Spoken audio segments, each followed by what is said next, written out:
मान्य सदस्य हर्कराज राईले विभिन्न मन्त्रालयमा बजेट कार्यान्वयनका लागि कानुनमा समस्या रहेको र त्यसलाई राम्रोसँग चिरफार गर्नुपर्ने भनी अत्यन्तै महत्त्वपूर्ण विषय उठान गर्नुभएको छ। निश्चय नै बजेट छ तर कानुन स्पष्ट भएन भने बजेट खर्च गर्न जटिल हुन्छ। यो विषय हामी सबैले महसुस गरिरहेकै हो। वर्तमान अवस्थामा नेपालमा धेरै सार्वजनिक आयोजनाहरू रुग्ण अवस्थामा छन्। नागरिकको करबाट सार्वजनिक आयोजनाका लागि बजेट विनियोजन हुन्छ तर त्यस्ता आयोजना समयमै सम्पन्न नहुँदा आयोजनाको लागत पनि अत्याधिक मात्रामा वृद्धि हुँदा त्यसको भार अन्ततः जनतामा नै प्रत्यक्ष रूपमा पर्ने हुन्छ।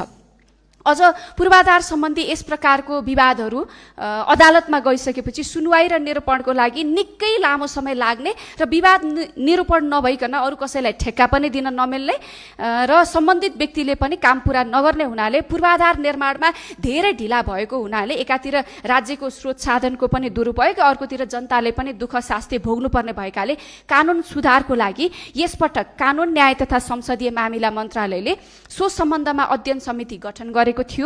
उक्त समितिले दिएको प्रतिवेदनको आधारमा पूर्वाधार सम्बन्धी विवादलाई यथाशीघ्र निरूपण गर्न छुट्टै विशेष न्यायाधिकरण बनाउनु पर्ने भन्ने कुरा चाहिँ आएको थियो। त्यसबाट हामीले पूर्वाधार न्यायाधिकरण गठन सम्बन्धी अवधारणा पत्र नेपाल सरकार मन्त्री परिषदबाट स्वीकृत भई मन्त्रालयले उक्त विधेयक यथाशीघ्र संसदमा पेश गर्ने गरेर मस्यौदा गरिरहेको तयारी गरिरहेको कुरा म जानकारी गराउन चाहन्छु। विधेयकले कानुनको रूप लिएपछि पूर्वाधार सम्बन्धी विवाद यथाशीघ्र सुनवाई भई निरूपण हुने र बजेट लगायतका पूर्वाधार र आयोजना सम्बन्धी कार्यान्वयन गर्नको लागि प्रभावकारी हुनेमा मैले विश्वास लिएको छु।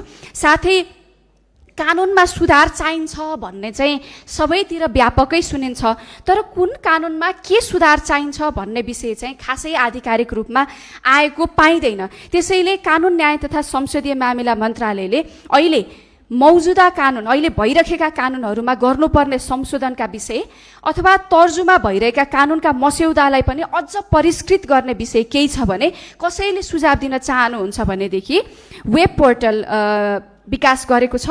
कानुन मन्त्रालयको वेबसाइट www.moljpa.gov.np मा गएर उक्त पोर्टलमा जहिले पनि संशोधन गर्नुपर्ने वा नयाँ कानुन बनाउनु पर्ने छ भनेदेखि जो कसैले पनि सुझाव दिन सकिन्छ भन्ने कुरा पनि म निवेदन